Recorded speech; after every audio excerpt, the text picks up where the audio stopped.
সুনীল গঙ্গোপাধ্যায়ের বিবৃতি। ১৯ বিধবা মেয়ে কায় ক্লেশে ২৯ এসে গর্ভবতী হলো। তার মোমের আলোর মতো দেহ কাঁপালো প্রাণান্ত লজ্জা।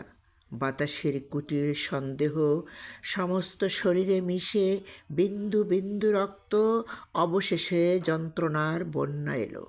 অন্ধ হলো চোখ, 10 দিক, এবং আড়ালে বলি, আমি তো সেই সুচতুর গোপন প্রেমিক।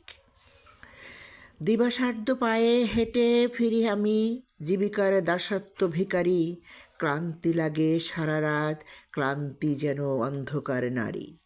একদা অসহ্য হলে বাহুর বন্ধনে পড়ে ধরা, যন্ত্রণায় জর্জরিতা দুঃখিনী সে আলোর স্বরূপে মাংসের শরীর তার, শুভক্ষণে সব ক্লান্তি হরা মণ্ডূকের মতো আমি মগ্ন হই সেই কন্দর্প কূপে। তার সব ব্যর্থ হলো, দীর্ঘশ্বাসে ভরালো পৃথিবী যদিও নিয়মে নিষ্ঠা।